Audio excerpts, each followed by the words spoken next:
Well, good morning. It's Monday morning. We're going to read we're going to read Acts 4:32 to 37. Now the full number of those who believed were of one heart and soul, and no one said that any of the things that belonged to him was his own, but they had everything in common. And with great power the apostles were giving their testimony to the resurrection of the Lord Jesus, and great grace was upon them all. There was not a needy person among them, for as many as were owners of lands or houses sold them, and brought the proceeds of what was sold, and laid it at the apostles' feet, and it was distributed to each as any had need. Thus Joseph, who was also called by the apostles Barnabas, which means son of encouragement, a Levite, a native of Cyprus, sold a field that belonged to him and brought the money and laid it at the apostles' feet. This little incident sets up the next chapter, which is Ananias and Sapphira, who sold a property and then lied about it. And that gets into a whole bunch of things that we'll talk about tomorrow, and maybe the next day. But for now, these disciples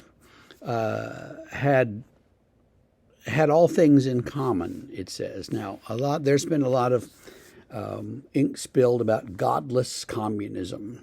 Godless communism is a bad thing.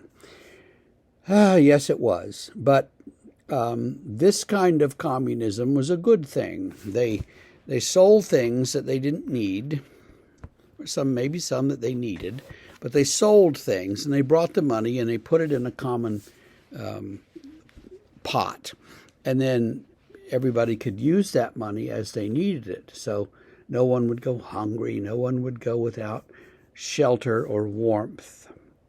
It's a very different lifestyle than the one that works in America, where many people go hungry or without shelter or adequate clothing and blankets and things. It's also a lifestyle that can be maintained by a relatively small number of people, but once it gets too big, it begins to get administratively difficult. Let's put it that way. And so the early church existed this way in Jerusalem for a time. And the whole point of all of this is to set up, as I said, what's coming, which is a sort of a shocking story. But we'll get to that.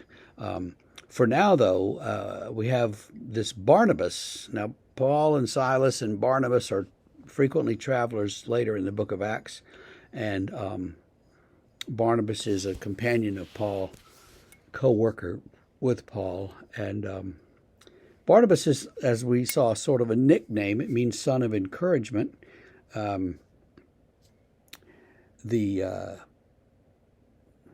His real name was Joseph, a very common name. So these are very.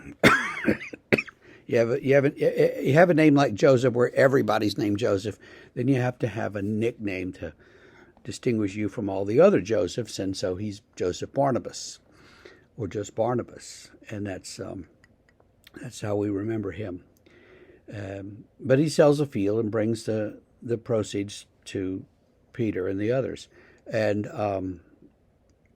that's fine, and that's what you're supposed to do. That's what he does. That's what the expectation is, and the expectation is that he will bring that money, and he says, "This is how much I made, and here it is," and they say, "Okay, fine." If he says, "This is how much I made, and here's half of it," they're going to say, "Oh, okay, that's fine, thank you," but. Well, there's some wrinkles that come up, but that's the next chapter. So for today, though, what we see, though, in the early church is a great deal of sharing. Sharing and taking care of each other that we don't often see in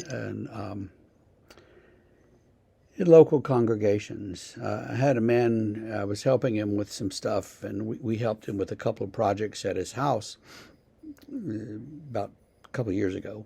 And it was really his mother's house, and he was staying there because she was very ill. And he said to me one day, he said, her church won't even help. And I don't know the ins and outs of that story. I don't know how large her church was, because I'm not sure which church it was. There were several small churches up the block from where they lived, and it could be that that church just didn't have anything to help. But he was kind of angry because her church wouldn't help her, which kind of looks back to this part of Acts and the teaching there that we should help each other. And so that's something for us to remember and think about.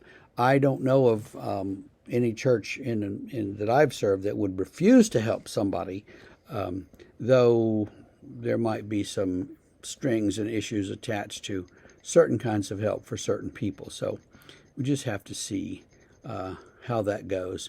But for today, share generously, and we will see you tomorrow.